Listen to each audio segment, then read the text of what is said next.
क्यों इंडिया में इतनी इन्वेस्टमेंट लाइनें लगी हुई हैं, हमारे यहाँ क्यों नहीं आ रही? हम अपना माहौल ऐसा बनाएं बिजनेस का। हमारे अपने बिजनेसमैन जो पाकिस्तानी बाहर रहते हैं या हमारे अपने बिजनेसमैन, उनको तो वैसे बंदे को तो आप नोटिस भेज रहे हैं। हर बंदा परेशान है, उसको महीने में 10 नोटिस आते।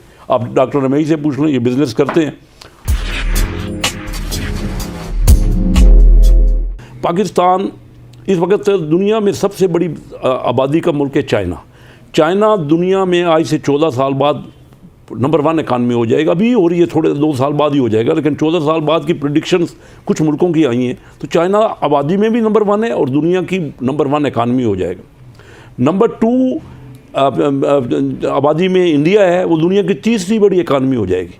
और नंबर 3 आबादी में अमेरिका है, वो दुनिया की दूसरी बड़ी इकानमी होगी आज से 14 साल बाद। पाकिस्तान में बात जो करना चाहता हूँ, पाकिस्तान 5वें, इन मुल्कों के बाद पाकिस्तान की आबादी है 5वें नंबर पे। हम 51 नंबर की इकानमी हो जाएंगे, ये प्रेडिक्शन आई है। हमारा ख्याल था मुस्लिम लीग के दौर में कि 20वीं इकानमी हो जाएंगे दुनिया में। अब ये लेटेस्ट जो है वर्ल्ड बैंक और ये सारे खबरें दे रहे हैं, वो कह रहे हैं कि 51st इकानमी 51 नंबर पे। तो हमारी फॉल्ट लाइन क्या है? जी, मैं अब आपके असल बात तो आप पे आता हूँ कि इसका हल क्या है। देखिए, सारी दुनिया ने इसका कोई मुश्किल हल नहीं है। दुनिया आज सुकड़ गई है। हमारे सामने है कि दुनिया के ममालिक ने क्या किया। मैं चाइना उन दिनों गया जब चाइना के पास एक कार नहीं थी, और जापान की हुकूमत ने उनको कारें तोहफा दी, टोयोटा क्राउन के। अगर आपका कोई किसी मुल्क का प्राइम मिनिस्टर आ जाएगा तो क्या करेंगे? तो आपको भी पता है चाइना का। तो ये उन हालात को मैंने खुद, यानी आप आज हैरान होंगे कि जब हम जाते थे तो हमने उनको बिज़नेस सिखाया है, पाकिस्तानियों ने, हम लोगों ने। हमारे मेहमान हजरात, चिन्योट वाले लोग, वो हमारी शक्लें देखने के लिए उनके पास ड्रेस में भी यूएई में किया। अच्छा, कोरिया में क्या हुआ, ये हो गया। अब इसका हल क्या है? आपने तो ये सर उन मुल्कों ने हल निकाला है ना, लेकिन उन मुल्कों ने ये किया है कि पहले वो नहीं कर रहा था। इंडिया अप टू 1990 वो उसके यहाँ फॉरेन इन्वेस्टमेंट नहीं आ रही थी। उन्होंने, डॉक्टर महबूब हक मेरे बड़े करीबी दोस्त थे और मनमोहन सिंह उस वक्त फाइनेंस मिनिस्टर थे। इन दोनों में आपस में बात होती। हमाद अजहर और हफीज शेख साहब को बताया ना क्या करना है, गाइड करना। मैं बता रहा हूँ, बस मैं तो सिर्फ आपको ये बैकग्राउंड। भाई इंडिया ने क्या किया? इंडिया ने foreign investment, Manmohan Singh doctor महबूब हक से मशवरे करते थे कि भाई किस तरह इंडिया को हम, क्योंकि क्लास फेलो थे, आपस में मिल के रहे थे।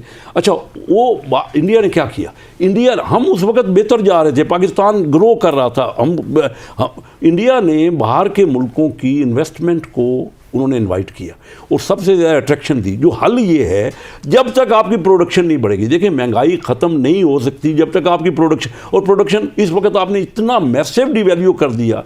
हमारे यहाँ तो पहले दिन से, बजाय कि हम IMF के ऊपर इतना ज़ोर देते, हमें तो अपने पाकिस्तानियों को जो बाहर हैं उनको इतना फैसिलिटेट आज शुरू किए ना, अभी जाके इंडस्ट्रियल जोन। क्योंकि अब इमरान खान साहब प्राइम मिनिस्टर थे, उनका जज्बात तो थे, उनको कोई वो बैकग्राउंड उनका नहीं है, इकोनॉमिक विजन नहीं है। तो उन्होंने क्या किया कि नैब को लगा दिया।